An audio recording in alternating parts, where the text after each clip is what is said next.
नमस्कार। Exam happy by Jharkhand channel में आपका स्वागत है। तो दोस्तों जुड़ चुका हूं मैं यहां पर आपके लिए जेटेट परीक्षा 2025-26 की तैयारी को लेकर के। तो आप सभी जेटेट का परीक्षा देने के लिए तैयार होंगे। जेटेट परीक्षा बहुत जल्द होने वाली है, तो आप सभी यहां पे क्लासेज के लिए अवश्य जुड़ेंगे। आपको बताते चले, जेटेट में तैयारी को लेकर के बहुत तरह से आपके मन में कौतूहल बना हुआ होगा कि किससे तैयारी करें, कहाँ से तैयारी करें। तो आपको हम बताते चले, जेटेट परीक्षा में यदि आपको परचम लहराना है तो आप झारखंड राज्य के अनुमोदित पाठ्यक्रम JCERT किताब को पढ़ना कभी भी नहीं भूलेंगे। बाहर का प्रैक्टिस सेट लेकर के यदि आप पढ़ रहे हैं तो वो आपके साथ धोखा हो रहा है, ठीक है। तो आप JCERT जैक का किताब ले लीजिए, जो कि आपको झारखंड राज्य के सरकारी विद्यालयों में मिलता है। अगर आपको नहीं मिल पाता है तो हम देखिए यहाँ पे झारखंड राज्य के सरकारी विद्यालय से आपको हूबहू हैंड रिटेन नोट्स डेली बना करके, जो आपका न्यू सिलेबस आया है उसके आधार पर यहाँ पर सभी सब्जेक्ट का, चाहे आप 1 से 5 के शिक्षक हो, चाहे 6 से 8 का शिक्षक हो, सभी की तैयारी करवाते हैं। आप घर बैठे यहाँ पर क्षेत्रीय भाषा छोड़ करके सभी सब्जेक्ट का केवल 500 रुपये में तैयारी कर सकते। जिसके लिए देखिए यहाँ पर आपको मोबाइल नंबर दिया गया है 9631054226 पर आप संपर्क करके यहाँ से सभी कोर्सेज परचेज भी कर सकते हैं, तैयारी भी कर सकते हैं। बहुत सारे कोर्सेज बन गए हैं, तो आप अवश्य संपर्क कर लेंगे। घर बैठे ही तैयारी यहाँ से हो जाएगी। चलिए देखते हैं। 2 + 2 = 5 कह रहा है एक बच्चा। 2 + 2 = 5 कह रहा है और 2 × 8 = 15 कह रहा है। यह किस विकार से संबंधित है? एलेक्सिया, डिस्ग्राफिया, डिस्कैल्कुलिया या अफेजिया? ठीक है, चलिए देखते हैं। 2 + 2 = 5 कह रहा है। ये कौन सा काम कर रहा है? कैलकुलेशन का काम कर रहा है, कैलकुलेट कर रहा है, गणित का काम कर रहा है। 2 × 8 = 15 कर रहा है, ये भी गणित का काम कर रहा है, ठीक है। तो गणित में क्या होता है बताइए? कैलकुलेशन होता है, कैलकुलेशन, ठीक है। तो याद रखिएगा, कैलकुलेशन मतलब कैलकुलेटर से होता है, कैलकुलेटर से कैलकुलिया होता है, ठीक है। तो कैलकुलिया रोग होता है। कौन सा रोग होता है? कैलकुलिया। तो अगर उसके पहले डिस लगाइएगा तो डिसकैल्कुलिया, और ए लगाइए तो एल्कुलिया, ठीक है। तो यहाँ पर डिसकैल्कुलिया हो जाएगा। गणित से संबंधित कोई भी परेशानी हो रहा है तो गणित कैलकुलेशन का चीज़ है, इसलिए कैलकुलेशन मतलब कैलकुलिया याद रखिएगा। तो यह डिसकैल्कुलिया हो जाएगा, ठीक है। चलिए नेक्स्ट। एक बच्चा गणित से संबंधित प्रश्नों में त्रुटि कर रहा है। एक बच्चा गणित से संबंधित प्रश्नों में त्रुटि कर रहा है। यह किस विकार से संबंध है? डिसकैल्कुलिया, डिस्ग्राफिया, अफेजिया, डिस्फेजिया, ठीक है। एक बच्चा गणित से संबंधित प्रश्नों में त्रुटि कर रहा है। तो गणित वाला क्या होता है? गणित में क्या होता है बताइए? कैलकुलेशन होता है। कैलकुलेशन से याद रखिएगा कैलकुलिया, और कैलकुलिया पहले डिस लगाएगी तो डिसकैल्कुलिया, यानी गणित वाली जो त्रुटि आएगी वो डिसकैल्कुलिया में चली जाएगी, ठीक है। डिसकैल्कुलिया होगा इसका राइट आंसर। 10 वर्ष के बच्चा का मानसिक आयु 7 वर्ष के जैसा है, उसकी बुद्धि लब्धि कितनी है? 10 वर्ष के बच्चा का मानसिक आयु 7 वर्ष का है, उसकी बुद्धि लब्धि कितनी है? 60, 70, 80 या 90, ठीक है। मानसिक या बुद्धि लब्धि आपको चैप्टर भी दिया गया है, वहाँ पढ़ना भी है। इसका हमने आपको डिटेल्स बताया भी है, फिर से यहाँ पर बता दे रहे हैं। 10 वर्ष के बच्चा का वास्तविक आयु कितना है? 10 वर्ष है। कितना है? 10 वर्ष है वास्तविक आयु। और मानसिक आयु कितना है? मतलब उसका दिमाग कितना उम्र के जैसा काम कर रहा है? मानसिक आयु 7 वर्ष है, 7 वर्ष है, ठीक है। बुद्धि लब्धि का सूत्र क्या होता है? आपको बताया गया था। बुद्धि लब्धि का सूत्र होता है मानसिक आयु, ठीक है, बटे वास्तविक आयु इंटू 100 होता है। मानसिक आयु बच्चा का कितना है? 7 है, तो 7 लिख लिए। वास्तव में वह बच्चा कितने वर्ष का है? 10 वर्ष का है, 7/10 और इंटू कितना हो गया? 100, 10 दहियम 100, 7 दहियम 70। राइट आंसर 70 होगा। उसका बुद्धि लब्धि 70 होगा। आंसर बी हो जाएगा, ठीक है। यहाँ पे बना हुआ देख लीजिए आप। वास्तविक आयु हुआ बच्चा 10 साल का था और उसका दिमाग काम कर रहा 7 वर्ष के जैसा। तो बुद्धि लब्धि जिसको IQ हम लोग कहेंगे, मानसिक आयु बट्टे वास्तविक आयु इंटू 100 होगा। 7/10 इंटू 100 70 हो जाएगा। और यह बच्चा जो है मूर्ख बच्चा है। क्लियर? चलिए नेक्स्ट प्रश्न एक और है। 10 वर्ष के बच्चा का मानसिक आयु 10 वर्ष ही है, वह किस प्रकार का बच्चा है? प्रतिभाशाली है, सामान्य है, प्रखर है, तीव्र है, ठीक है। चलिए इसका देखिए, हमने आपको जो नोट्स बनाया है उसमें इसका पूरा डिटेल्स है। बहुत छोटा नोट्स है, बहुत कम नोट्स बना हुआ है इसका, आप उसको देख लीजिएगा। तो 10 वर्ष के बच्चा का मानसिक आयु 10 वर्ष के है, यह किस प्रकार का बच्चा है, ठीक है। तो 10 वर्ष का बच्चा यानी वास्तविक उम्र 10 वर्ष का है और मानसिक आयु उसका 10 वर्ष का है, किस प्रकार का है। तो सबसे पहले प्रकार बताने के लिए आपको IQ निकालना होगा, ठीक है। तो IQ यानी बुद्धि लब्धि, बुद्धि लब्धि बराबर मानसिक आयु बट्टे वास्तविक आयु इंटू 100। मानसिक आयु कितना हो गया 10, वास्तविक आयु कितना हो गया 10 और इंटू कितना हो गया 100। 10 दहम कितना हो गया 100 हो गया, 10 दहम 100 हो गया। यानी उस बच्चे का मानसिक आयु बुद्धि लब्धि कितना है 100 है। 100 है तो वह बच्चा किस प्रकार का है, सामान्य बच्चा है। आपको टेबल सब नोट्स बना हुआ है, आप वहाँ से लेकर के पढ़ लीजिएगा, ठीक है। चलिए नेक्स्ट प्रश्न है, बच्चों में बौद्धिक विकास की 4 विशिष्ट अवस्थाओं की पहचान किसके द्वारा की गई है। बच्चों में जो बौद्धिक विकास की 4 अवस्थाएं होती है उसकी पहचान किसके द्वारा किया गया, कोहलवर्ग, एरिस्टन, स्किनर या पियाजे, ठीक है। तो बच्चों में बौद्धिक विकास की 4 विशिष्ट अवस्थाओं की पहचान जो है आपको पियाजे के द्वारा किया गया है। किसके द्वारा किया गया है, पियाजे के द्वारा किया गया है, ठीक है। ये पियाजे के द्वारा किया गया है। इसको हम लोग देखे भी थे। पहला कौन था, संवेदीगामक अवस्था, फिर पूर्व संक्रियात्मक अवस्थाएं, फिर मूर्त संक्रियात्मक और अगला था अमूर्त संक्रियात्मक। 0 से 2 वर्ष, 2 से 7 वर्ष, 7 से 11 वर्ष और 11 वर्ष से ऊपर। इसको जरूर याद कर लीजिएगा, यहाँ से एक प्रश्न आपके एग्जाम में रहेंगे, ठीक है। विकास कभी न समाप्त होने वाली प्रक्रिया है, यह विचार किससे संबंधित है आपको बताना, ठीक है। विकास कभी न समाप्त होने वाली प्रक्रिया है, यह विचार किससे संबंधित है। अंतः संबंध का सिद्धांत, निरंतरता का सिद्धांत, एकीकरण का सिद्धांत, अंतःक्रिया का सिद्धांत, ठीक है। तो विकास कभी न समाप्त होने वाली प्रक्रिया, कभी न समाप्त होने वाली प्रक्रिया है मतलब वो निरंतर चलने वाली प्रक्रिया। कभी समाप्त नहीं होगा मतलब क्या होगा, वह निरंतर चलेगा। इसलिए निरंतर चलेगा तो इसको हम लोग सिद्धांत को भी कहते हैं निरंतरता का सिद्धांत, ठीक है। तो राइट आंसर बी हो जाएगा, निरंतरता का सिद्धांत होगा। क्लियर। चलिए अगला देखिए, प्राथमिक स्तर पर एक शिक्षक में निम्न में से कौन सी विशेषता होनी चाहिए। पढ़ाने की उत्सुकता, धैर्य और दृढ़ता, विषयों के ज्ञान में दक्षता, अति मानक भाषा में पढ़ाने की दक्षता, ठीक है। यदि आप प्राथमिक स्तर के शिक्षक हैं तो आपको सबसे जो आप में एक विशेषता होनी चाहिए वह होनी चाहिए आपको धैर्य और दृढ़ता बनाए रखना होगा। क्योंकि जो प्राथमिक स्तर के बच्चे होते हैं वो बहुत अधिक शरारती करते हैं, उसमें आपको धैर्य और दृढ़ता बनाए रखना बहुत ज़रूरी होता है एक प्राथमिक स्तर के शिक्षक को। बाल मनोविज्ञान के आधार पर कौन सा कथन सत्य है। बाल मनोविज्ञान के आधार पर कौन सा कथन सही है। सारे बच्चे एक जैसे होते हैं, प्रत्येक बच्चा विशिष्ट होता है, कुछ बच्चे विशिष्ट होते हैं, कुछ बच्चे एक जैसे होते हैं, ठीक है। तो बाल मनोविज्ञान के आधार पर कौन सा कथन सत्य है। पहला तो ये बिल्कुल गलत है, सारे बच्चे एक जैसे हो ही नहीं सकते हैं, कथन गलत है। प्रत्येक बच्चा विशिष्ट होता है, बिल्कुल सही है कि इसमें हर एक बच्चा में अलग अलग क्वालिटी लेकर के बच्चे आते हैं, नहीं प्रत्येक बच्चे अपने आप में विशिष्ट होते हैं, कुछ अलग अलग चीज़ करके वो गुजर जाते हैं, ठीक है। कुछ बच्चे विशिष्ट होते हैं, ऐसा नहीं है सभी बच्चे होते हैं। कुछ बच्चे एक जैसे होते हैं, ऐसा भी नहीं है, ठीक है। यानी प्रत्येक बच्चा जितना भी है, एवरी चाइल्ड इज क्वालिफाइड, ठीक है। प्रत्येक बच्चा जो है अपने आप में विशिष्ट होता है। बच्चों का मूल्यांकन होना चाहिए। बच्चों का मूल्यांकन किस प्रकार से होना चाहिए। बोर्ड परीक्षा द्वारा, सतत एवं व्यापक मूल्यांकन द्वारा, गृह परीक्षा द्वारा, लिखित एवं मौखिक परीक्षा द्वारा, ठीक है।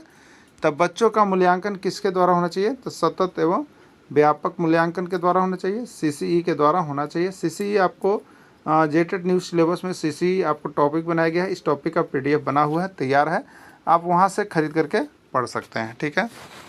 चलिए नेक्स्ट है, कक्षा में विद्यार्थियों की रुचि बनाए रखने के लिए एक शिक्षक को क्या करना उचित होगा। श्यामपट्ट का प्रयोग करना, चर्चा करना, कहानी कहना या प्रश्न पूछना, ठीक है। तो देखिए कक्षा में जब आप पढ़ा रहे होते हैं तो कुछ बच्चे शरारती कर रहे होते हैं, आपकी बातों को सुनते नहीं है, ठीक है। इस बीच में क्या करना चाहिए एक अच्छे शिक्षक को, तो जो पढ़ाए हैं उससे कहीं से पूछ लेना चाहिए। जब आप पूछेंगे तो वो बच्चा क्या होगा, शांत हो जाएगा और वो शांति से बैठ करके आपका क्लास करेगा कि बीच बीच में शिक्षक हमसे कुछ पूछ देते हैं, उसका जवाब हमको यहीं से देना रहता है, ठीक है। तो उससे क्या होगा, बच्चा में रुचि बना हुआ रहेगा उस डर के कारण कि आपको पूछने के कारण, ठीक है। तो रुचि बनाए रखने के लिए क्या करना चाहिए, बीच बीच में जो भी पढ़ाए हैं उससे प्रश्न पूछ लेना चाहिए, जिससे वह रुचि के साथ पढ़ेगा कि प्रश्न पूछने पर पिटाई होगी हमारी, ठीक है। तो ये शब्द आपको प्रश्न पूछना सही आंसर है। बच्चों का चिल्लाना, रोना उसके किस प्रकार के विकास का प्रारंभिक चरण है। सामाजिक विकास का है, नैतिक विकास का है, भाषिक विकास का, शारीरिक विकास का, ठीक है। जो बच्चे होते हैं वो चिल्लाते हैं, रोते हैं, शुरू बार जैसे आपको शैशवावस्था में कह लें वो एक 2 साल तक 3 साल तक ऐसा करते हैं, चिल्लाना रोना, उससे किस चीज़ का विकास हो रहा है? सामाजिक विकास। ये तो बिल्कुल गलत है। जो बच्चा अभी शैशवावस्था में है उसमें उसको समाज के बारे में क्या पता है? कोई पता नहीं है, तो सामाजिक विकास इसमें होगा ही नहीं। ठीक है। नैतिक विकास, जो बच्चे छोटे हैं वो कुछ भी नहीं जानते हैं कि नैतिकता क्या होती है, क्या गलत है, क्या सही है। वो अबोध होते हैं और वो दूसरों पर आश्रित होते हैं, इसलिए नैतिक विकास भी गलत चला जाएगा। भाषिक विकास, देखिए ये बिल्कुल सही है। बच्चा चिल्लाते रोते हुए क्या करता है, तो वह अपनी भाषा का विकास कर रहा होता है। चिल्लाते चिल्लाते कभी माँ भी बोलता है, कभी मम्मी बोलता है, कभी पापा बोलते हैं। ये भाषिक विकास का क्रम होता है। ठीक है, जिस समय बच्चे चिल्लाते हैं, रोते हैं। ठीक है, तो भाषिक विकास इसका राइट आंसर हो जाएगा। बहुत बार प्रश्न आया, हो सके आपके एग्जाम में आ जाए। ठीक है। व्यक्तिक विभिन्नता को प्रभावित करता है। हर एक बच्चे, हर एक व्यक्ति एक दूसरे से कुछ न कुछ में अलग अलग है। यह भिन्नता उसके किस कारण से होता है? वंशानुगत कारक से, पर्यावरण संबंधी कारक से, ए और बी दोनों से, या कोई नहीं। ठीक है, तो जो बच्चे भिन्न होते हैं, जो व्यक्ति एक दूसरे से भिन्न हो रहे हैं आजकल, अलग अलग हैं, उसका कारण क्या है? उनका कुछ वंशानुगत होता है, जो उनके माता पिता, चाचा चाची, दादा दादी, नाना नानी, किसी से कुछ मिलता है। और दूसरा होता है पर्यावरण संबंधी कारक, जो उसके विकास को, या व्यक्तिक भिन्नता, सबकी रुचि अलग होती है। पर्यावरण संबंधी कारक यानी वह जहाँ रह रहा होता है उस पर निर्भर करता है कि वहाँ वो किस तरह से रह रहा था। यानी राइट आंसर इसका सी होगा। ए और बी दोनों इसका करेक्ट आंसर है। ठीक है, चलिए अगला प्रश्न है, पियाजे के अनुसार संज्ञानात्मक बाल विकास की कितनी अवस्थाएं हैं? पियाजे के अनुसार संज्ञानात्मक बाल विकास की कितनी अवस्थाएं हैं? 3, 4, 5 या 6। ठीक है, तो यहाँ पर कितनी अवस्थाएं हैं? 4 अवस्थाएं बताई गई है संज्ञानात्मक विकास की। ठीक है, जिसमें पहली अवस्था कौन है? जिसमें पहली अवस्था है संवेदीकामक अवस्था, जन्म से 2 वर्ष, सेंसरी मोटर स्टेज हम लोग कहेंगे। दूसरी अवस्था है पूर्व संक्रियात्मक अवस्था, 2 से 7 वर्ष तक, जिसको प्री ऑपरेशनल स्टेज कहेंगे। तीसरा है मूर्त संक्रियात्मक अवस्था, जो कि 7 से 11 वर्ष होता है, उसको कंक्रीट ऑपरेशनल स्टेज कहेंगे। और चौथा है अमूर्त या औपचारिक संक्रियात्मक अवस्था। ये चारों अवस्थाओं का डेट याद रखिएगा कि जन्म से 2 वर्ष तक संवेदीकामक अवस्था है और यह पहली अवस्था है। दूसरी अवस्था जो पूर्व संक्रियात्मक अवस्था है, 2 से 7 वर्ष होता है। तीसरी अवस्था जो है मूर्त संक्रियात्मक अवस्था होता है, वो 7 से 11 वर्ष होता है। और चौथी अवस्था जो होता है अमूर्त या औपचारिक संक्रियात्मक अवस्था, तो 11 वर्ष से ऊपर होता है। इसको याद रखिएगा। ठीक है, यहाँ से प्रश्न बार बार आ रहा है, अब और भी आपके एग्जाम में रहेगा। वर्ग में कितनी सममिति रेखा है? एक वर्ग में कितनी सममिति रेखा है? ठीक है, 1 है, 2 है, 3 है, 4 है। एक वर्ग में कितनी सममिति रेखा है आपको बतलाना है। ठीक, चलिए एक वर्ग है, यहाँ पे देख लीजिए, ये ना एक क्या है? वर्ग है। इसमें कितनी सममिति रेखा होगी? क्लियर। तो सभी भुजा बराबर है। अगर इधर से भी मोड़िएगा तो ई वाला इस पे जाकर बढ़ जाएगा, और इधर से भी मोड़िएगा तो ये वाला पार्ट इस पर बढ़ जाएगा, और अगर इससे भी देखिएगा तो ये वाला पार्ट जो है, ये पार्ट इस पे आकर बढ़ जाएगा। और इधर से भी देखिएगा, इधर से भी देखिएगा तो ये इधर से मुड़े, अगर इधर से भी देखिएगा तो ये वाला पार्ट किस पर? इस पर जाकर बढ़ जाएगा। तो एक आप वर्ग आकार का कागज़ लीजिएगा, जैसे नाव वो कभी बनाते होंगे आप, ठीक है, या पतंग उतंग आप बनाते होंगे, तो आप देखिएगा उसको मोड़िएगा तो एक बार इधर से मुड़ेगा बराबर पर, एक बार इधर से मुड़ेगा, एक बार इस कॉर्नर से मुड़ेगा और एक बार इस कॉर्नर से। यानी वर्ग में 4 गो सममिति रेखा हो जाएगा। ठीक है, क्योंकि ये समचतुर्भुज होता है, सभी भुजा बराबर होती है, इसलिए इसमें क्या हो जाएगा? 4 हो जाएगा। देखिए यहाँ पे हम बता दिए हैं, यह शुरू बार मुड़ा तो 1, इधर से मोड़िएगा तो 2, इस कॉर्नर से मोड़िएगा तो 3, और इस कॉर्नर से मोड़िएगा तो 4 बार। तो आप एक पेज ऐसा ले लीजिएगा, जैसे बराबर कर लीजिएगा एकदम, और उसके बाद मोड़ के देखिएगा 4 बार ही मुड़ेगा, तो 4 को सममिति रेखा इसमें हो जाएगा। ठीक है, चलिए देखिए अगला, अंग्रेजी के अक्षर डी, अंग्रेजी के अक्षर डी में कितनी सममिति रेखा है? अंग्रेजी के अक्षर डी में कितनी सममिति रेखा है? 1, 2, 3, 4। ठीक है, तो देखिए अंग्रेजी का अक्षर डी है, ये डी है, इसमें कितनी सममिति रेखा होगा बताना है आपको। तो देखिए डी को आप जब मोड़िएगा तो ये इसके बीच से वर्टिकल, यहाँ से ये इसके ऊपर आ जाएगा, ये वाला इसके ऊपर आ जाएगा। ठीक है, यहाँ वाला पार्ट इस पर आके पूरा बैठ जाएगा। देखिए, ठीक है, तो एक बार हम मोड़ पा रहे हैं, इसलिए इसकी सममिति रेखा कितनी हो जाएगी? 1 हो जाएगा। तो आप डी लिख करके देखिएगा, और कई बार मोड़ के उसको एकदम बराबर बैठ सकता है पेज, आगे पीछे नहीं होना चाहिए, तो वो एक बार ही होगा। इसलिए अंग्रेजी के अक्षर में सममिति रेखा की संख्या डी है। ठीक है, देखिए अब यहाँ पर जो है हम आपको बता दे रहे हैं, तो यहाँ पर आपका जो है हम नीचे अभी इसके पीछे सबसे पीछे जब आइएगा तो आपको हम बता दे रहे हैं उसमें सभी लेटर का कै गो समिति रेखा होता है, उसका PDF बना हुआ है, उसको आप लोग देख लीजिएगा, ठीक है। अब रही बात कि यहाँ पर जो भी अभी न्यू सिलेबस आ गया, तो जो 2025 का सिलेबस था वो सारा है, और उसके बाद 1-2 टॉपिक जोड़ दिया तो हम वो भी आपको बना करके दे दे रहे हैं। पीछे का सारा कुछ बना हुआ है, तो जो शिक्षक अभी तक नहीं ले पाए होंगे, नहीं जुड़ पाए होंगे, तो यहाँ 1 से 5 के लिए देखिए पूरा JCERT किताब से क्या किया हुआ है आपको बनाया हुआ है, ठीक है। JCERT किताब से क्या किया हुआ है आपको बनाया हुआ है, आप यहाँ से नोट्स लेकर के पढ़ सकते हैं, ठीक है। चलिए, तो 1, 2, 3 या 4 हो गया, तो यहाँ पर 1 हो गया, क्लियर हो गया ना। चलिए अब देखिए, अंग्रेजी के अक्षर C में कितनी सममिति रेखा है? अंग्रेजी के अक्षर C में कितनी सममिति रेखा है आपको बताना है, 1, 2, 3 या 4, ठीक है। तो अंग्रेजी का अक्षर C है, C को कई बार आप मोड़ सकते हैं कि एक दूसरे के ऊपर पूरा पेज बैठेगा, तो ये देखिए एक ही बार इसको इस तरह से वर्टिकल मोड़ सकते हैं, ठीक है। तो अंग्रेजी का अक्षर C में कितनी सममिति रेखा हो सकती है? तो ये आपका हो सकता है ओनली फॉर 1, ठीक है। आप भी मोड़ के देखिएगा, आपको पता चल जाएगा। तो राइट आंसर A हो जाएगा, 1 हो जाएगा, क्लियर हो गया। स्वच्छ भारत अभियान का उद्देश्य क्या है, ठीक है। पूरे भारत को साफ एवं स्वच्छ बनाना, महात्मा गांधी की 150वीं वर्षगांठ जो 2019 तक भारत को 100% खुले में शौच मुक्त ODF और स्वच्छ बनाना है। इस अभियान के तहत हर घर में शौचालय मुक्त किया जाना है, या सभी, ठीक है। तो देखिए यहाँ पे स्वच्छ भारत अभियान का उद्देश्य जो है पूरे भारत को साफ एवं स्वच्छ बनाना, सही है। महात्मा गांधी की 150वीं वर्षगांठ तक भारत को 100% खुले में शौच मुक्त ODF और स्वच्छ बनाना, ये भी इसका उद्देश्य है। और इस अभियान के तहत हर घर में शौचालय मुफ्त दिया गया है, ये भी बिल्कुल सही है। इस अभियान के तहत हर घर में शौचालय मुफ्त दिया गया है, D सभी। तो राइट आंसर इसका D हो जाएगा, सभी हो जाएगा, ठीक है। चलिए अगला देखिएगा, स्वच्छ भारत अभियान का शुभारंभ किया गया। स्वच्छ भारत अभियान का शुभारंभ किया गया, कब किया गया? स्वच्छ भारत अभियान का शुभारंभ आपको बताना है, ठीक है। 2 अक्टूबर 2014 ईस्वी को, 3 नवंबर 2016 ईस्वी को, 5 अगस्त 2012 ईस्वी को, 4 नवंबर 2011 ईस्वी को, ठीक है। तो स्वच्छ भारत अभियान का शुरुआत कब किया गया? 2 अक्टूबर 2014 ईस्वी को स्वच्छ भारत अभियान का शुरुआत किया गया है, ठीक है। क्यों किया गया था तो ये आप देख लीजिएगा।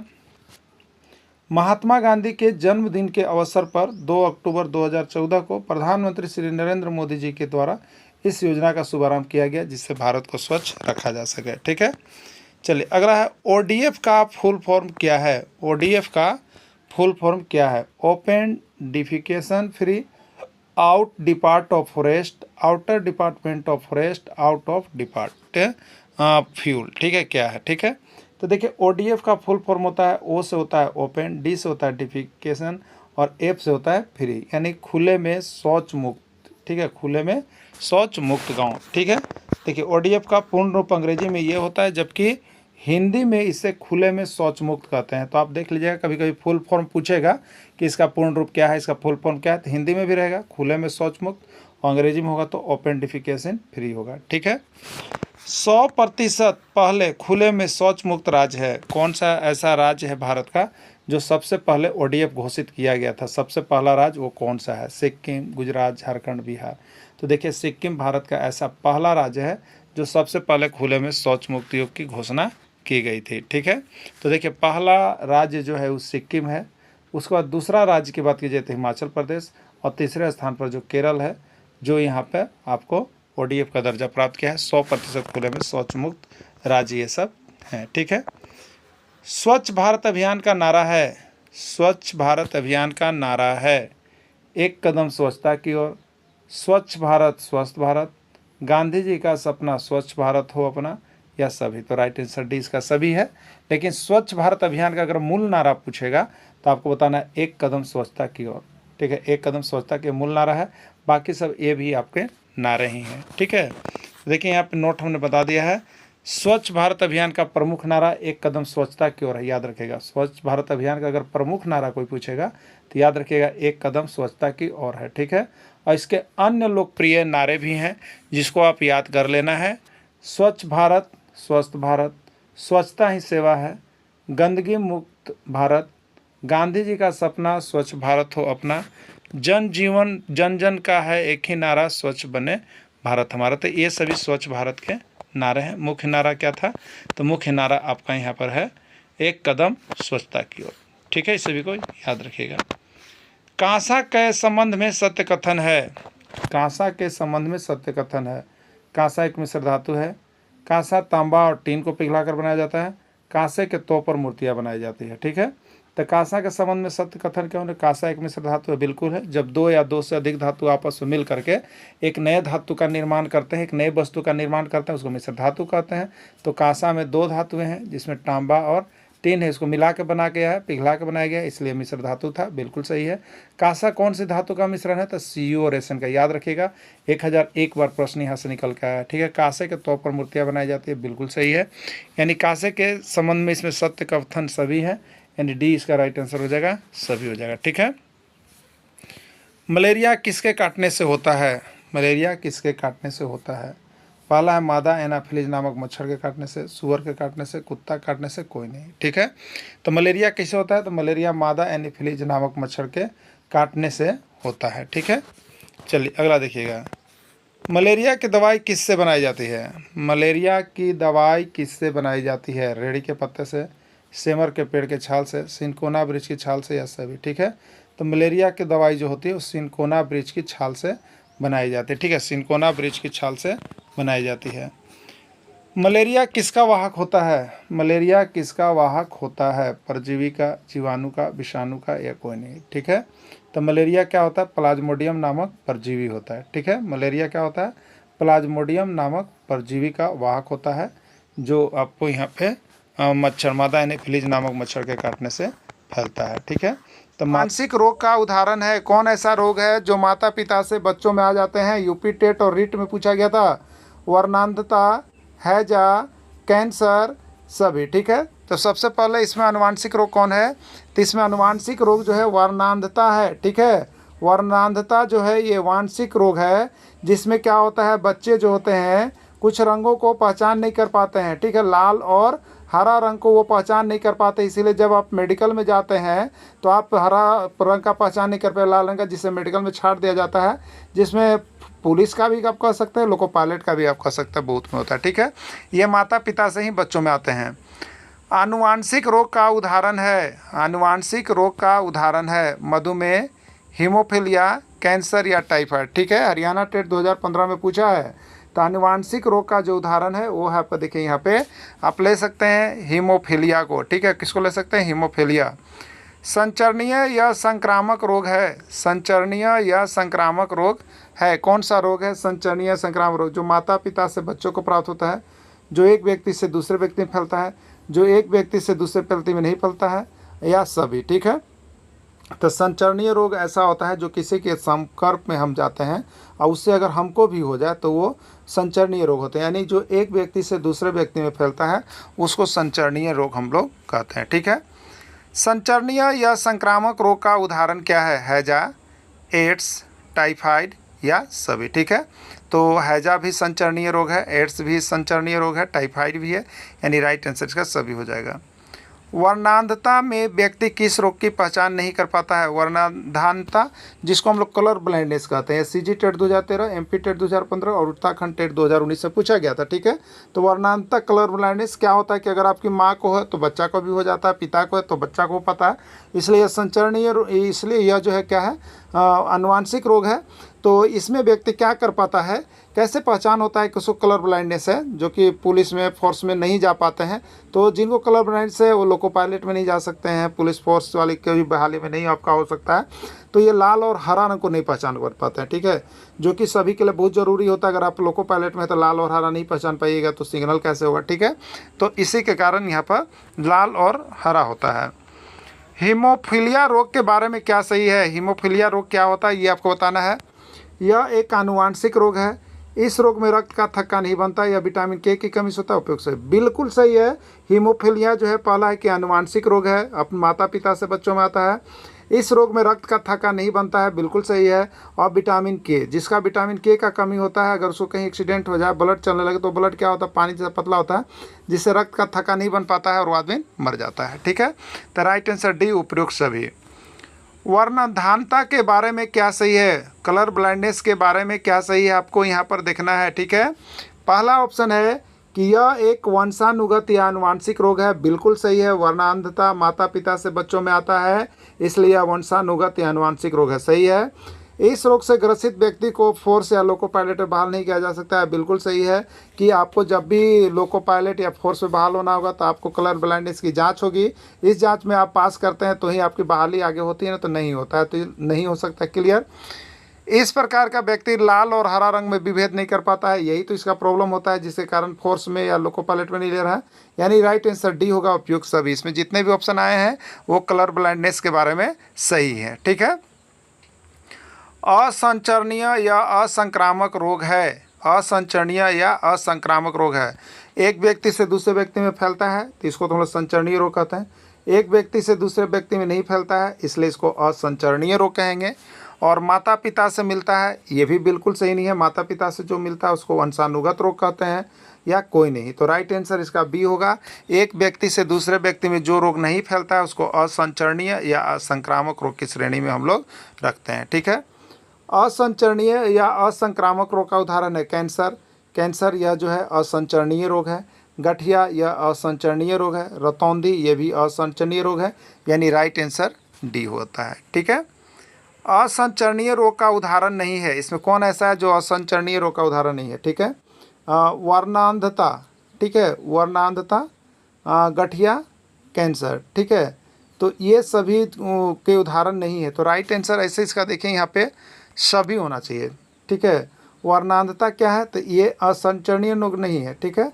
ये क्या होता है, ये आनुवांशिक रोग है, ये आनुवांशिक रोग है। ऐसे संचरणीय में चलता है कि संचरणीय है। ठीक है। तो कभी कभी इसको लोग देख के दे देता है, लेकिन यहाँ पर ऐसे होना क्या चाहिए, इसमें से कोई नहीं। ठीक है। ये संचरणीय रोग कौन कौन है, उदाहरण नहीं है, तो गठिया भी नहीं है। ठीक है। गठिया भी क्या है, ये गठिया क्या है, तो यह असंचरणीय रोग है। वर्णांधता असंचरणीय रोग कैंसर भी है, यानी राइट आंसर इसमें डी होना चाहिए, कोई नहीं। लेकिन यहाँ पर ए लिखा गया है, ए जो लिखे जाने का रीजन था मेन, तो वही वंशानुगत रोग के कारण, लेकिन ऐसे इसमें डी ले जाइएगा। ठीक है। चलिए, पानी का शुद्धतम रूप है। पानी का शुद्धतम रूप है नल का पानी, वर्षा का पानी, समुद्र का पानी या स्वजल। ठीक है। तो पानी का शुद्धतम रूप जो होता है वो वर्षा का पानी होता है। देखिए कितना जगह पूछा है, देख लीजिएगा। प्रश्न की झड़ी लगी हुई है, ठीक ना। यहाँ से आपको लेकर के पढ़ना अति आवश्यक है। आप कहीं से भी ले लिए हैं, पढ़ लीजिए, कोई बात नहीं है। लेकिन आप एग्जाम में जाने से पहले तक यहाँ का सारा PDF और वीडियो जितना भी टॉपिक दिया गया है सबका कंप्लीट है। आपको यूट्यूब के प्लेलिस्ट में भी लगा, वहाँ से भी देख सकते हैं, नहीं तो नोट्स भी लेकर के पढ़ सकते हैं। तो यहाँ से आप 150 रुपये में लेकर के 100% पढ़ लीजिए। आपको बताते हैं कि EVS में आपको 30 में 25-28 नंबर फिक्स आ जाएगा, इसलिए आप सभी अवश्य लेकर के यहाँ से पढ़ लीजिएगा। सभी सब्जेक्ट का इसी तरह से JCERT से बना हुआ है, जो कि एकदम 100 प्रश्न बहुत कम, लेकिन एग्जाम में आएंगे बहुत ज़्यादा। ठीक है। इसलिए जल्दी से जल्दी पढ़ लीजिएगा, एग्जाम बहुत नज़दीक है, आप सभी देख करके ही जाइएगा। विश्व में लगभग कितना प्रतिशत भूभाग पर जल है, 71, 80, 90, 60। तो 71% भूभाग पर जल यहाँ पर है। ठीक है। अलवणीय जल या पीने योग्य जल कितना होता है, देखिए एक होता है लवणीय जल और एक होता है अलवणीय जल। अलवणीय जल मतलब जिसमें लवण नहीं है, या पीने योग्य जल है, वो कौन है, 2.7, 1.2, 4% या कोई नहीं। ठीक है। तो अलवणीय जल या पीने योग्य जल कितना है, 2.7% है। क्लियर। लवणीय जल या पीने योग्य जल कितना प्रतिशत नहीं है आपको बताना है। ठीक है। 90%, 93%, 96% या 97%। ठीक है। लवणीय जल या पीने योग्य जल जो होता है वो कौन होता है, समुद्र का जल होता है। ये लवणीय है, ये खारा है, ये पीने योग्य नहीं है। ठीक है। लवणीय जल या पीने योग्य जल कितना प्रतिशत नहीं पूछा है। ठीक है। तो पीने योग्य जो नहीं है वो क्या है आपका, तो वो आपका समुद्र मिलता है। समुद्र में कितना है, तो 97% जल जो है समुद्र में मिलता है, खारा है, वो पीने योग्य नहीं है। तना के रूप में खाया जाने वाला भोजन कौन सा है आपको बताना। तना के रूप में किसको किसको खाया जाता है, गन्ना को, प्याज को, आलू को, सभी को, सभी ये तना के रूप में खाया जाता है। बिहार टेट यह पूछा गया है। ठीक है। जड़ के रूप में खाए जाने वाला भोजन कौन कर, याद रखिएगा, जड़ तना, यहाँ से एगो प्रश्न रहेगा तो रहेगा, 100% आपको बता दे रहे हैं। इसलिए इसको और भी देखना होगा तो आप JCERT किताब में बायोलॉजी सेशन में जा करके देख लीजिएगा, वहाँ पर आपको इसका पूरा डिटेल्स दिया हुआ है। इसलिए आप लोग अगर और अधिक पढ़ना चाहते होंगे तो बाहर का कुछ नहीं पढ़ना, इस नोट्स के अलावा JCERT किताब का जो हमने आपको टॉपिक बता दिया है वहाँ से जा करके देख लीजिएगा, आपको 100% कंप्लीट हो जाएगा। 6 थ्योरी क्लास में सब कुछ आपको बता दिया गया है। ये तो देखिए आपकी प्रैक्टिस सेशन चल रही है कि अब आपने अगर मिक्सअप हमने कर दिया तो आप कितनी कितने यहाँ से सही बना पा रहे हैं, कितने सही नहीं बना पा रहे हैं। ठीक है, तो ये आपके ऊपर होगा। तो आप सभी लेकर के जरूर पढ़िए। ठीक है, और शाम को 7 बजे अवश्य जुड़िएगा, जिससे 1 से 5 के लिए आपकी अच्छी तैयारी हो सके। ठीक है, तो गाजर भी जड़ के रूप में खाया जाता है, चुकंदर भी जड़ के रूप में खाया जाता है, मूली का भी जड़ ही खाया जाता है, इसलिए राइट आंसर डी होगा, सभी हो जाएगा। क्लियर, तो जड़ के रूप में खाया जाने वाला ये सभी भोजन है। पत्तियां के रूप में खाए जाने वाला भोजन कौन है? कौन कौन सी चीज़ है जो पत्तियां के रूप में खाई जाती है? हरियाणा टेट 2016 में पूछा था। सरसों, पालक, मेथी, या सभी। सरसों का जो पत्ती होता है वो भी हम लोग भोजन के रूप में लेते हैं। पालक की जो पत्ती होती है उसको भोजन के रूप में लेते हैं। मेथी की जो पत्ती होती है उसको, यानी राइट आंसर डी होगा, सभी होगा। क्लियर, चलिए अगला देखिएगा। फलीदार पौधों के रूप में खाया जाने वाला भोजन है। फलीदार पौधे, हाँ, फलीदार पौधे जिसमें आपका दाल वाले पौधे, फलीदार मतलब दाल वाली पौधे, चना का भी दाल है, अरहर का भी दाल है, सोयाबीन का भी, सभी, यानी फलीदार पौधे के रूप में खाया जाने वाला भोजन इसमें सभी है। ठीक है, बोओगे वही काटोगे, जो बोओगे वही काटोगे, जो बोओगे वही काटोगे, कौन सा सर्वनाम है? देखिए, ये जो वाक्य है ये बताना है कि किस प्रकार के सर्वनाम से जुड़ा हुआ वाक्य है। पुरुषवाचक, निश्चयवाचक, संबंधवाचक, प्रश्नवाचक। ठीक है, तो देखिए यहाँ पे एक दूसरे में संबंध हो रहा है कि जो आप बोते हैं वही काटते हैं, तो ये संबंध होता है, इसलिए संबंधवाचक सर्वनाम होता है। राइट आंसर सी होगा, पंजाब टेट 2012 का पूछा गया प्रश्न है। जो नहीं पढ़ेगा, जो नहीं पढ़ेगा वही फेल करेगा, कौन सा सर्वनाम है? संबंधवाचक, निश्चयवाचक, अनिश्चयवाचक, या कोई नहीं। ठीक है, जो नहीं पढ़ेगा वही फेल करेगा। क्लियर, इसका मतलब कि ये जो है संबंध बता रहा है कि जो नहीं पढ़ेगा वो फेल कर जाएगा। तो ये संबंध है एक दूसरे से, कि पढ़िएगा तो पास कीजिएगा, नहीं पढ़िएगा तो फेल कीजिएगा, एक दूसरे का संबंध है, तो ये आपको संबंधवाचक सर्वनाम में चला जाएगा। जो परिश्रम करता है वह सफल होता है, जो परिश्रम करता है वो सफल होता है। हरियाणा टेट 2020 में निश्चयवाचक, संबंधवाचक, प्रश्नवाचक, या सभी। ठीक है, तो यहाँ पे संबंध बता रहा है कि यदि आप परिश्रम करोगे तो सफल हो जाओगे, जो परिश्रम करता है वही सफल होता है, तो ये आपको संबंधवाचक सर्वनाम में चला जाएगा। जो योगा करेगा वह स्वस्थ रहेगा, जो योगा करेगा वह स्वस्थ रहेगा। यूपी टेट 2019 में पूछा था, निश्चयवाचक, अनिश्चयवाचक, निजवाचक, या संबंधवाचक। ठीक है, तो जो योगा करेगा वह स्वस्थ रहेगा, ये क्या बता रहा है? एक दूसरे का संबंध बता रहा है कि योगा करने वाला व्यक्ति स्वस्थ रहता है, इसलिए संबंध बता रहा है, तो संबंधवाचक सर्वनाम में जाएगा। राइट आंसर इसका डी होगा। बाल्यावस्था किस प्रकार की संज्ञा है? बाल्यावस्था किस प्रकार की संज्ञा है? उत्तराखंड टेट 2016 में पूछा हुआ था। जातिवाचक, व्यक्तिवाचक, भाववाचक, या द्रव्यवाचक। ठीक है, देखिए बाल्यावस्था, यहाँ पे सबसे पहला चीज़ आप जान जाइए, कोई भी अवस्था वाले शब्द आते हो, कोई भी अवस्था वाले शब्द आते हैं तो वो आपको यहाँ जो है भाववाचक संज्ञा में जाता है, चाहे वो शैशवावस्था हो, बाल्यावस्था हो, किशोरावस्था हो, जवानी अवस्था हो, बुढ़ापा अवस्था हो, बचपना अवस्था हो, ये सारा चीज़ जो है आपको भाववाचक संज्ञा के अंतर्गत जाएगा। तो अवस्था वाली चीज़ें भाववाचक संज्ञा में चली जाती है, तो राइट आंसर सी हो जाएगा, भाववाचक संज्ञा। ठीक है, अब देखिए नेक्स्ट प्रश्न है, लालिमा किस प्रकार की संज्ञा है? हरियाणा टेट 2018 का पूछा गया प्रश्न है कि लालिमा किस प्रकार की संज्ञा है? जातिवाचक, व्यक्तिवाचक, भाववाचक, या द्रव्यवाचक। ठीक है, तो वैसी संज्ञा जिसको सिर्फ हम क्या कर सकते हैं, देख छू नहीं सकते, सिर्फ अनुभव कर सकते हैं, तो लालिमा यहाँ पर गुण बता रहा है आपका। यह जो है गुण वाली जितनी चीज़ें होती है वो भाववाचक संज्ञा के अंतर्गत चली जाएगी, तो लालिमा जो है आपका यहाँ पे भाववाचक संज्ञा के अंतर्गत चला जाएगा। ठीक है, ईमानदारी किस प्रकार की संज्ञा है? सीजी टेट 2014 में पूछा था, ईमानदारी किस प्रकार की संज्ञा है? जातिवाचक, भाववाचक, द्रव्यवाचक, या समूहवाचक। ठीक है, तो देखिए ईमानदारी जो है ये गुण है, और किसी भी व्यक्ति का गुण, ठीक है, किसी भी व्यक्ति का गुण, जो भी गुण हो, ईमानदारी हो, बेईमानी हो, और यहाँ पर अनुशासित हो, ये सभी गुण वाले जितने भी वर्ड्स होंगे ये सभी जो है आपके भाववाचक संज्ञा में चले जाएंगे। ठीक है, किस में जाएंगे? भाववाचक संज्ञा में चले जाएंगे। ठीक है, इसलिए ईमानदारी जो है आपका भाववाचक संज्ञा में चला जाएगा। जवानी किस प्रकार की संज्ञा है? उत्तराखंड टेट में पूछा हुआ है, बताते ये आपका जो है झारखंड टेट में भी आया हुआ है, लेकिन झारखंड टेट का हमने प्रीवियस ईयर अलग से करवाया है, इसलिए उसका इस पर मेंशन हमने नहीं किया है। तो जवानी किस प्रकार की संज्ञा है? तो ये क्या है बता रहा है, ये अवस्था को बता रहा है। किसको बता रहा है? अवस्था को बता रहा है। ठीक है, तो जो अवस्था को बता रहा होता है उसको हम लोग क्या करते हैं, जो अवस्था को बता रहा होता है उसको हम लोग क्या करते हैं, तो उसको हम लोग भाववाचक संज्ञा में लेते हैं। राइट आंसर इसका बी हो जाएगा। मान न मान मैं तेरा मेहमान लोकोक्ति का क्या अर्थ है?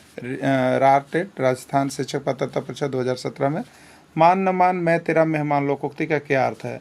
ज़बरदस्ती आदमी का मेहमान, ज़बरदस्ती गले पर जाना, मेहमान नहीं मानना, मेहमान का कार्य नहीं करना। ठीक है, तो मान न मान मैं तेरा मेहमान का यहाँ पर जो लोकोक्ति उसका शाब्दिक अर्थ होगा ज़बरदस्ती गले पड़ना। ठीक है, ज़बरदस्ती गले पड़ना उसी को कहते हैं मान न मान मैं तेरा मेहमान। लातों के भूत बातों से नहीं मानते हैं, लातों के भूत बातों से नहीं मानते लोकोक्ति का क्या अर्थ है? दुष्ट व्यक्ति बिना मार खाए सही राह पर नहीं चलता है। दुष्टि अलग अलग होना, दुष्ट व्यक्ति लात खाता है कोई नहीं। ठीक है, तो लातों के भूत बातों से नहीं मानते, इस लोकोक्ति का सही अर्थ है कि दुष्ट व्यक्ति बिना मार खाए सही राह पर नहीं चलता। ठीक है, सीधी अंगुली से घी नहीं निकलता है लोकोक्ति का क्या अर्थ है? सीधी अंगुली से घी नहीं निकलता है लोकोक्ति का सही अर्थ क्या है? एमपी टेट 2017 पूछा है। घी निकालने में अंगुली टेढ़ा करना पड़ता है, टेढ़ा अंगुली से घी नहीं निकलता है, कोई बड़ा काम आसानी से नहीं होता है, राइट आंसर डी कोई नहीं। ठीक है, तो यहाँ पे सीधी अंगुली से घी निकलने का मतलब होता है कि कोई भी बड़ा काम जो है आसानी से नहीं होता है। ठीक है, कोई भी बड़ा काम आसानी से नहीं होता है। तारा का बहुवचन होगा, हिमाचल प्रदेश टेट 2018 पूछा है। तारा का बहुवचन होगा ताराएं, ताराओं, तारे या कोई नहीं। ठीक है, तो तारा का बहुवचन हो जाएगा तारे। ताली का बहुवचन है, ताली का बहुवचन है, तालियां, तालियां, तालियों कोई नहीं। ठीक है, तो ताली का बहुवचन तालियां होगा, सीजी टेट 2022 में पूछा गया है। थाली का बहुवचन होता है, थाली का बहुवचन होता है थालियाँ, थालियाँ, थालियों या कोई नहीं। एमपी टेट 2017 में पूछा था, तो थाली का बहुवचन जो होगा वो आपका थालियाँ हो जाएगा। निषेध का संधि विच्छेद है, निषेध का संधि विच्छेद है, नी जोड़ सेध, नी जोड़ ध, निषे जोड़ ध कोई नहीं। ठीक है, निषेध का सही संधि विच्छेद है नी जोड़ सेध, एमपी टेट 2017 पूछा है और यह व्यंजन संधि है। निष्कपट का सही संधि विच्छेद है, हिमाचल प्रदेश स्टेट 2018 का है। निस जोड़ कपट, निह जोड़ कपट, निह जोड़ पट, निशक जोड़ पट। ठीक है, तो निष्कपट का सही संधि विच्छेद हो जाएगा निह जोड़ कपट। ठीक है, और इसमें विसर्ग लगा हुआ है इसलिए यह विसर्ग संधि में चला जाएगा। संवाद का सही संधि विच्छेद है, संवाद का सही संधि विच्छेद है, राजस्थान शिक्षक पात्रता परीक्षा 2016। संग जोड़वाद, सह जोड़वाद, सम जोड़वाद कोई नहीं। ठीक है, तो संवाद का सही संधि विच्छेद हो जाएगा सम जोड़ वाद। ठीक है, सम जोड़ वाद हो जाएगा और यह आपका व्यंजन संधि में चला जाएगा। ठीक है, निराशा का सही संधि विच्छेद होगा, सीजी टेट 2018 में पूछा है। निह जोड़ आशा, नीरा जोड़ सा, नीर जोड़ आशा या सभी। ठीक है, तो निराशा का सही संधि विच्छेद हो जाएगा निह जोड़ आशा। क्या हो जाएगा? निह जोड़ आशा, और इसमें विसर्ग लगा हुआ है इसलिए यह विसर्ग संधि में चला जाएगा। अंधे के आगे रोना मुहावरा का सही अर्थ क्या है? अंधे के आगे रोना मुहावरा का सही अर्थ क्या है? ठीक है, एमपी टेट 2019 में पूछा गया है। बहुत सोच विचार करना, मना करना, दूसरों से अलग रहना, व्यर्थ प्रयास करना। ठीक है, तो अंधों के आगे रोने का मतलब होता है व्यर्थ प्रयास करना। ठीक है, सबसे छोटी संख्या में 2 अंक की सबसे छोटी संख्या से भाग देने पर क्या प्राप्त होगा? ठीक है, 3 अंक की सबसे छोटी संख्या में 2 अंक की सबसे छोटी संख्या से भाग देने पर क्या प्राप्त होगा? 10 होगा, 100 होगा, 1000 होगा, कोई नहीं। ठीक, चलिए देखिए, 3 अंक की सबसे छोटी संख्या क्या होता है? तो 3 अंक की सबसे छोटी संख्या 1 पर 2 गो 0, और 2 अंक की सबसे छोटी संख्या तो 1 पर 1 गो 0। 10 दहेम कितना हो गया? 100 बराबर 10 आंसर हो गया। ठीक है, 10 आंसर हो गया, तो 10 यहाँ पे बनाया हुआ है। राम सेवक को 8880 रुपये को अपनी 4 बेटियों में बराबर बराबर बांटना चाहता है, प्रत्येक को कितनी कितनी राशि मिलेगी? सीजी टेट 2017 में पूछा था। 222, 220, 2220 या कोई नहीं। ठीक है, तो 4 भाग में बांटना है, तो 8880 को 4 भाग में हम बांटेंगे, 4 से भाग देंगे तो 4 दूनी 8 हो गया, फिर यहाँ पर 8 होता रहेगा, 4 दूनी 8 हो गया, फिर 8 उठाएंगे, 4 दूनी 8 हो गया, 0। ठीक है, यानी 2220 रुपये यहाँ पे आ जाएंगे, राइट आंसर सी हो जाएगा। 42 मीटर, 49 मीटर तथा 63 मीटर लंबाई वाले लकड़ी को लंबाई वाले छोटे छोटे टुकड़ों में विभाजित करना है। प्रत्येक टुकड़े की अधिकतम लंबाई क्या होगी, ये आपसे पूछा जा रहा है। ठीक है, एमपी टेट 2018 का पूछा गया प्रश्न है, प्रत्येक टुकड़े की अधिकतम लंबाई। देखिए कभी भी आपसे एक न्यूनतम पूछता है, एक अधिकतम पूछता है। अधिकतम पूछेगा तो आपको ये दी गई संख्या का एचसीएफ निकालना है, और न्यूनतम पूछेगा तो आपको एलसीएम निकालना है। ठीक है, तो अधिकतम क्या होगा, तो यहाँ पर देखिए भाग विधि द्वारा या भाज्य गुणनखंड विधि द्वारा आप एचसीएफ निकाल सकते हैं। 42 को आप तोड़िएगा तो 42 का खंड होगा 2 गुने 3 गुने 7। 49 को तोड़िएगा तो 7 गुने 7। 63 को तोड़िएगा 3 गुने 3 गुने 7। अब देखना है कि तीनों में सबसे अधिक जो है कौन मिल रहा है तीनों में, तो तीनों में 7 मिल रहा है। ठीक है, तीनों में क्या मिल रहा है, 7 मिल रहा है, इसलिए जो तीनों में मिलेगा वही उसका एचसीएफ हो जाएगा। बाकी भाग विधि से भी देखिए आप किस तरह से दे सकते हैं। 42 से 49, तो यहाँ पर एचसीएफ 7 आया। अब 7 को कर लीजिएगा, 42 49 63 से, 63 से कर लीजिएगा तो 63 से 7 बार में कट जाएगा, इसलिए एचसीएफ इसका 7 हो जाएगा। तो भाग विधि से भी देख सकते हैं। दो संख्या का मौसम 25 है और तथा लौसत 60 है। यदि एक संख्या 20 है तो दूसरी संख्या ज्ञात कीजिए। हरियाणा टेट 2016 में पूछा था। 70, 75, 80 या 50 है। ठीक है, देखिए इसका सूत्र याद कर लीजिएगा। दो संख्याओं का योगफल, ठीक है, दो संख्याओं का गुणनफल है। ठीक, गुणनफल, तो दो संख्या का गुणनफल बराबर होता है, दो संख्या का गुणनफल बराबर होता है एचसीएफ इंटू एलसीएम। ठीक है, तो दो संख्या में एक संख्या 20 है, दूसरा संख्या नहीं पता है तो x मान लिए। एचसीएफ मौसम पता है हमको 25 और एलसीएम हमको पता है 60। तो यहाँ पर यही ना इस संख्या को निकालना है। ठीक है, तो x बराबर क्या हो जाएगा बताइए, तो 25 गुने 60 और इसके बट्टा में हो जाएगा 20। ठीक है, 20 दिया कितना हो गया 60, अब 25 दिया 75, यानी दूसरी संख्या जो है वो कितना है 75 है। 75 किस में है, बी में है, राइट आंसर इसका बी हो जाएगा। बाकी यहाँ पे देखिए बहुत ही विधिवत आपका हमने सूत्र लिख के बना दिया है।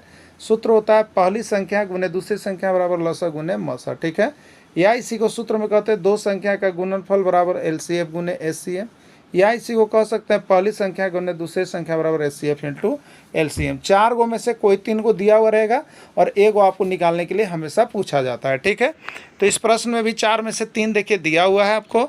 मौसा दिया हुआ है 25, लौसा दिया हुआ है 60, पहली संख्या दिया हुआ है 20, दूसरी संख्या पूछ रहा है, तो इसको हम लोग x मान के बना लेंगे। ठीक है, तो क्या हो गया यहाँ पे देखिए, पहली संख्या गुने दूसरी संख्या बराबर मौसा गुने लौसा, तो पहली संख्या 20, दूसरी संख्या को x माने x, या प्रश्नवाचक चिन्ह प्रश्न 25 गुने 60 काट दीजिएगा, आपका आंसर आ गया है। क्लियर, चलिए अगला है 3 सेंटीमीटर भुजा वाले घन से 1 सेंटीमीटर भुजा वाले कितने घन बनाए जा सकते हैं। बहुत बार प्रश्न आया हुआ है। तो देखिए यहाँ पर क्या होता है, उस घन की संख्या जब भी आपको निकालना होगा तो सबसे बड़ी जो भुजा दी होगी उसका आयतन निकाल लीजिए और बटे छोटा वाला का आयतन निकाल लीजिएगा। ठीक है, कितने घन बनाए जा सकते हैं, तो 3 सेंटीमीटर भुजा, तो घन का आयतन भुजा का क्यू, तो 3 गुने 3 गुने 3 और बटे 1 गुने 1 गुने छोटा भुट्टा का क्यू हो जाएगा। छोटा घन का ऊपर बड़ा वाला होता है और नीचे छोटा वाला कर देगा, तो 3 3 9 9 27, यानी 27 घन बनाए जा सकते हैं। राइट आंसर इसका सी हो गया। ठीक है, 3 सेंटीमीटर भुजा वाला घन का आयतन, तो 3 सेंटीमीटर है, क्यों 3 से 27 सेंटीमीटर। 1 सेंटीमीटर भुजा वाला घन का आयतन इतना हो गया, इसलिए घन की संख्या बराबर होता है। देखिएगा, याद रखिएगा, किसी भी घन का यदि संख्या निकालने के लिए आ जाए तो बड़ा घन जो होगा उसका आयतन ले लीजिएगा और नीचे जो छोटा घन होगा उसका आयतन से भाग दे दीजिएगा, जो आएगा वही आपका घन का संख्या हो जाएगा। ठीक है, चलो अगला प्रश्न है 5 सेंटीमीटर वाले घन से 1 सेंटीमीटर भुजा वाले कितने घन बनाए जा सकते हैं। 120, 125, 130, कोई नहीं। अभी आपको बताएं कि बड़ा घन का आयतन कर दीजिएगा, तो घन का आयतन यानी भुजा गुने भुजा गुने भुजा 3 बार होता है। अब बटे छोटा घन का आयतन कीजिएगा तो ये हो जाएगा भुजा गुने भुजा गुने भुजा। 50, 25, 25, 25 कितना हो गया 125, यानी 125 घन बनाए जा सकते हैं। राइट आंसर बी हो जाएगा 125 घन। ठीक है, देखिए यहाँ पे बाकी बना के आपको हम दे दिए हैं। एक दूध वाला किसी होटल में सुबह को 32 लीटर दूध देता है और शाम को 68 लीटर दूध देता है। यदि दूध का मूल्य 15 रुपये प्रति लीटर है तो दूध वाले को प्रतिदिन कितनी धनराशि प्राप्त होगी। ठीक है, एक दूध वाला होटल में कितना दे रहा है, सुबह को 32 लीटर और शाम को कितना दे रहा है 68 लीटर। सुबह शाम मिलाकर एक दिन उसका दूध कितना हो गया, तो 8 2 10, 3 6 9 और 1 10। ठीक है, 10 हो गया, यानी 100 लीटर दे रहा है। अब 1 लीटर दूध का मूल्य कितना है 15 रुपये प्रति लीटर। 1 लीटर दूध का मूल्य 15 रुपये, तो 100 लीटर दे रहा है, तो एक दिन का उसको कितना धनराशि मिल रहा है 1500 रुपया। कितना मिल रहा है आपको 1500 रुपया मिल रहा है। 1500 किस में है? डी में है, तो राइट आंसर इसका डी हो जाएगा।